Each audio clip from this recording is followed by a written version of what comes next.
To more news now, where we can reveal that mining giant Glencore has proposed to run a project that may contaminate the Great Artesian Basin by storing waste CO2 into it. The basin is a permanent water source that provides drinking water to many regional communities.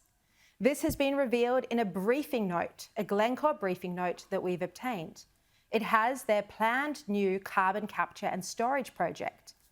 Glencore has been given the green light by the Palaszczuk government to go ahead with carbon capture and storage trial in the Great Artesian Basin. And this is after lobbying the Queensland government to amend the laws to allow the injection of waste carbon dioxide in the basin. Let's bring in former editor-in-chief of The Australian and now columnist Chris Mitchell for his reaction. Chris, you are across this story. I imagine a move like this would acidify the basin. Should this decision be subject to more debate? Do you think the Palaszczuk government has been transparent enough here? Yeah, hi Sharri. Look, I think there's a fair bit to say. Glencore obviously is the biggest coal miner in the world, and the Palaszczuk government has been extracting dramatically increased royalties from Glencore. Plus they're under a lot of pressure from green groups about CO2 emissions. So I guess what they're trying to do is come up with plans that will make them seem less of an obnoxious polluter than perhaps coal mines are seen these days. Now, obviously, you know, that's not my position. I support the coal mining industry and I support our export industries. But, you know, part of their plan is to get the Millmerran power plant, which is one of the biggest coal-fired power plants in Queensland, to trial 110,000 tonnes of CO2 liquified each year, trucked out to Mooney on the Western Downs and drilled into the aquifer there. Now, in the approval processes, there's not much said about the Surat Basin aquifer being in the middle of the Great Artesian Basin. In fact, it's not mentioned at all. It's also worth noting, Sharri, that the approval was lodged on the 9th of January last year and succeeded on the 9th of February. So it took 1 month, and it doesn't appear that anyone dissented or complained. Yet we now know that several local landholders who were unaware of this say that the supposedly saline water at the bottom of the Surat Basin, 2,300 metres deep, that would be receiving this injected CO2 solution, they say this water is not saline, and in fact their own cattle graze on or use water that's more polluted than anything from the particular aquifer concerned. Yeah. There's also, you know, thoughts about people who have water rights not too far from the proposed drill holes.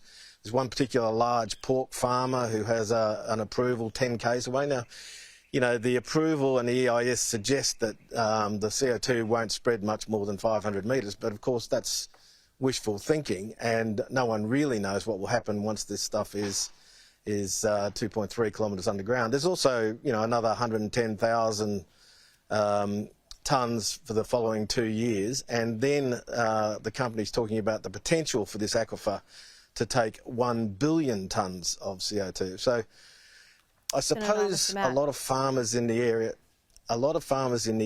are pretty concerned that you know, this will have unintended consequences in the largest water supply zone in Australia. Okay, we'll put questions to the Palaszczuk government on that, and we'll keep across that story. Now, our Chief of Air Force, Robert Chipman, has today warned Australia might have to fight a war in the coming years with the equipment we have now. For years, the RAAF has been reluctant to spend money on automated and unmanned systems.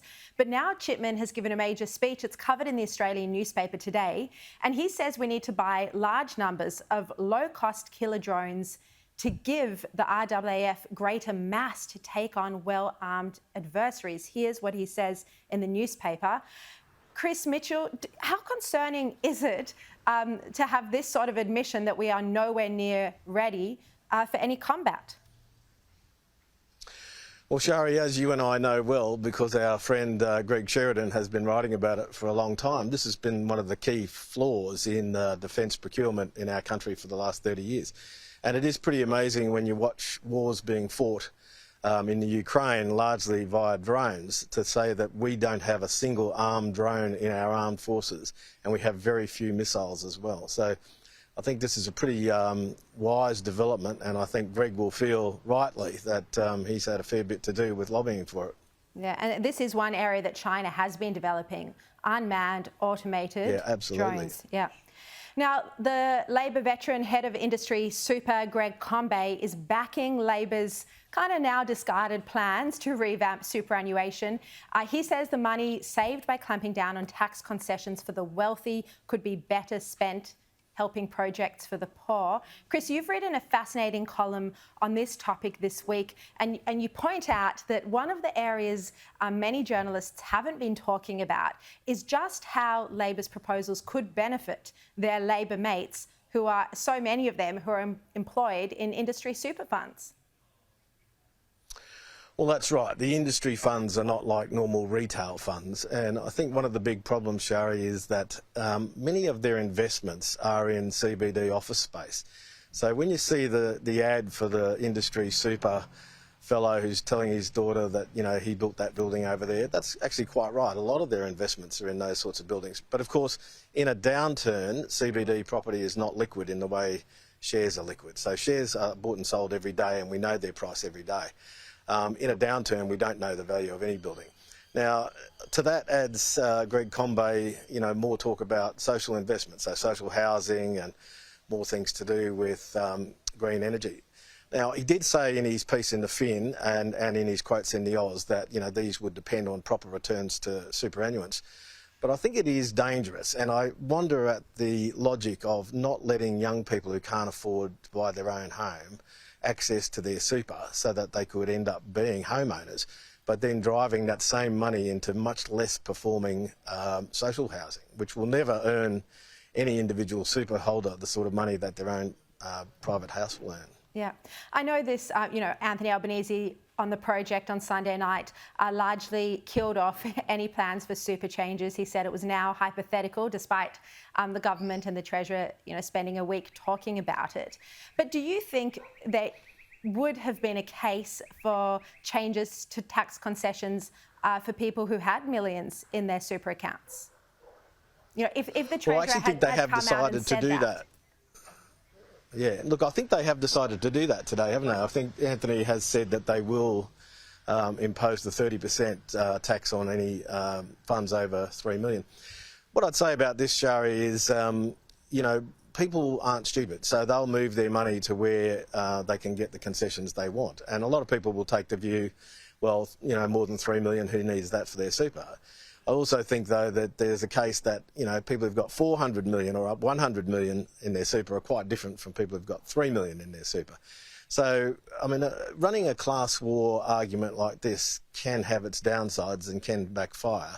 And I think one of the potential backfires is that the money moves into other tax shelters and we simply lose the money to super.